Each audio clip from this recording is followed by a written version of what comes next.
Assalamualaikum warahmatullahi wabarakatuh. Nama saya Nanda Fisika Sari dari Fakultas Pertanian, Program Studi Peternakan, Universitas Sumatera Utara. Di sini saya akan menjelaskan 13 organel sel pada sel hewan dan beserta fungsinya dan perbedaan sel hewan dan sel tumbuhan. Yang pertama adalah nukleolus. Apa itu nukleolus? Nukleolus adalah organel sel yang terdapat pada inti sel atau nukleus. Ini nukleolus. Fungsinya membentuk protein menggunakan RNA atau asam ribonukleat. Yang kedua ada nukleus. Nukleus adalah bagian dari organel sel yang terdiri dari air, protein, dan mineral. Di sini ada nukleolus. Fungsinya sebagai pusat pengatur seluruh kegiatan sel. Dan yang ketiga itu ada ribosom. Ribosom adalah organel sel terkecil dan padat yang terdapat pada sebuah sel. Fungsinya sebagai salah satu tempat melakukan sintesis protein. Di sini ada ribosom.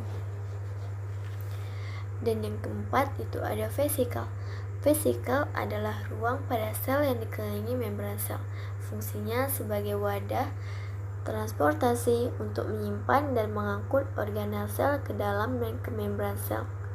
Dan yang kelima ada retikulum endoplasma kasar, yaitu fungsinya sebagai tempat sintesis protein. Dan yang keenam itu ada badan Golgi. Badan Golgi fungsinya membentuk vasikula untuk ekskresi, membentuk plasma, lisosom, dan proses protein. Dan yang ketujuh ada sitoskeleton. Sitoskeleton fungsinya sebagai kerangka dan memberi bentuk pada sel dan organel lain pada sel. Juga sebagai pengatur gerakan sitoplasma, berperan dalam pertumbuhan dan pembagian sel, berperan dalam komunikasi antar sel. Dan yang ke-8 ada retikulum endoplasma halus. Ini dia. Fungsinya sebagai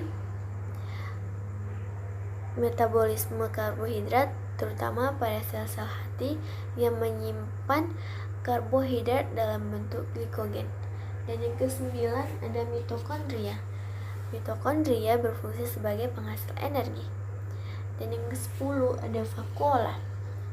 Vakuola terdapat dua jenis, yakni vakuola makanan yang berfungsi dalam pencernaan intrasel, dan yang kedua adalah vakuola kontraktil yang berfungsi sebagai osmoregulator. Dan yang ke-11 ada sitosol. Sitosol fungsinya sebagai tempat terjadinya reaksi metabolisme seperti sintesis protein, sintesis asam lemak, dan glikosis. Dan yang ke-12 ada lisosom. Lisosom berfungsinya sebagai mencerna makanan menjadi makromolekul. Dan yang ke-13 ada sentriol. Sentriol fungsinya sebagai pembelahan sel dalam bentuk benang spindle dan membentuk silia dan flagella.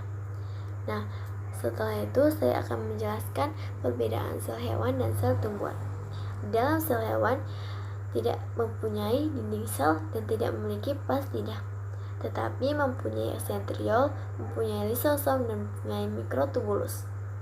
Sedangkan di sel tumbuhan tidak mempunyai dinding sel,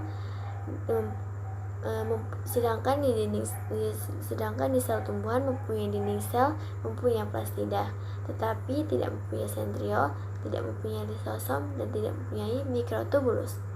Nah, di sini saja ya penjelasan saya tentang 13 organel sel pada sel hewan beserta fungsinya dan perbedaan sel hewan dan sel tumbuhan. Terima kasih. Assalamualaikum warahmatullahi wabarakatuh.